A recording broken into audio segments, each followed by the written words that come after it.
നമസ്കാരം. ഓപ്പറേഷൻ സിന്ധൂറിന് പിന്നാലെ ഇന്ത്യയുടെ മറ്റൊരു സൈനികാഭ്യാസം കണ്ട് ആകെ ഭയന്നു വിറച്ച് ഉറക്കമില്ലാതെ നെട്ടോട്ടത്തിലാണ് പാകിസ്ഥാൻകാർ. ഓപ്പറേഷൻ സിന്ധൂർ ഒന്നിന്റെയും അവസാനം അല്ല, എല്ലാത്തിന്റെയും തുടക്കം മാത്രമാണ്. പാകിസ്ഥാൻ ഇന്ത്യക്കെതിരായി ചിലതൊക്കെ ഒരുക്കുമ്പോൾ അതൊക്കെ നെഞ്ചും വിരിച്ച് നേരിടാൻ ഇന്ത്യ ഇപ്പോൾ സജ്ജമാണ്. ഓപ്പറേഷൻ സിന്ധൂറിന് ശേഷം ഇന്ത്യ തുടങ്ങിയ സംയുക്ത സൈനിക അഭ്യാസമാണ് തൃശൂർ. നവംബർ 10 വരെ നീണ്ടു നിൽക്കുന്ന 12 ദിവസത്തെ ഈ സൈനിക അഭ്യാസം രാജസ്ഥാന്റെയും ഗുജറാത്തിന്റെയും പാക് അതിർത്തികളിലാണ് നടക്കുന്നത്. ഈ അഭ്യാസത്തിൽ ഏതാണ്ട് 20,000 സൈനികരാണ് പങ്കെടുക്കുന്നത്. ഇന്ത്യക്കും പാകിസ്ഥാനും ഇടയിലെ 100 കിലോമീറ്റർ ജലപാത സർക്രീക്കാണ് യുദ്ധാഭ്യാസത്തിന്റെ കേന്ദ്രബിന്ദു. പ്രത്യേക സേനാ കമാൻഡോകളും മിസൈൽ യൂണിറ്റുകളും യുദ്ധ കപ്പലുകളും ടാങ്കറുകളും റഫാൽ, സുഖോയ് പോലുള്ള പോർ വിമാനങ്ങളും അണിനിരത്തി തെക്കൻ പാകിസ്ഥാനെ ലക്ഷ്യമിട്ടുകൊണ്ടുള്ള യുദ്ധ സന്നാഹം തന്നെയാണ് തൃശൂർ.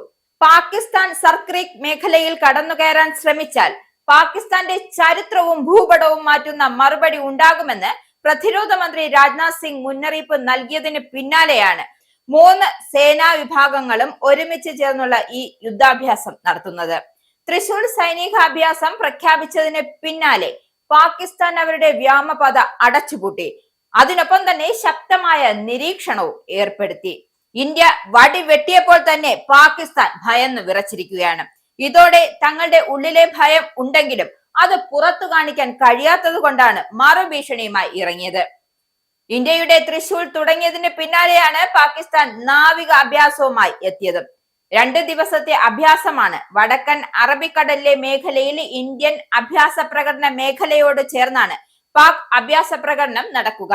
കഴിഞ്ഞ ആഴ്ച പാകിസ്ഥാൻ വ്യോമാതിർത്തിയിൽ നിയന്ത്രണവുമായി നോട്ടാം മുന്നറിയിപ്പ് നൽകിയിരുന്നു. സാധാരണഗതിയിൽ സൈനികാഭ്യാസം പോലുള്ള പരിപാടികൾ നടക്കുമ്പോൾ വൈമാനികർ നൽകുന്ന മുന്നറിയിപ്പാണ് ഇത്.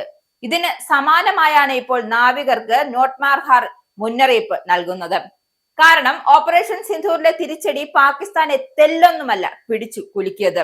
കശ്മീരിൽ ഇന്ത്യ ജാഗ്രത കടുപ്പിച്ചതിനാൽ പാകിസ്ഥാന്റെ എല്ലാ ലക്ഷ്യവും ഇന്ത്യയുടെ പശ്ചിമ തീരം കേന്ദ്രീകരിച്ചാണ്. ബംഗ്ലാദേശുമായി ചേർന്ന് വടക്ക് കിഴക്കൻ അതിർത്തിയിൽ ഏതു നിമിഷവും എന്തും പ്രതീക്ഷിക്കാം. പാക് ജനറൽ ബംഗ്ലാദേശ് സന്ദർശിച്ചത് വെറുതെയല്ല. അമേരിക്കൻ പിന്തുണ പാകിസ്ഥാന് ഒളിഞ്ഞും തെളിഞ്ഞും നിൽക്കുന്നതുകൊണ്ട് സാഹചര്യം വളരെ വഷളാണ്.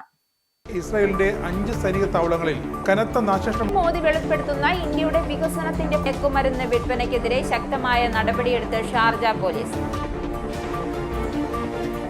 അമേരിക്കയിലെ സാധാരണ മനുഷ്യരോട് കൂടിയാണ് കോൺഗ്രസിനുള്ളിൽ പങ്കുവയ്ക്കാൻ വിളിച്ചു. ഓപ്പറേഷൻ സിന്ധൂറിൽ ഉപയോഗിച്ച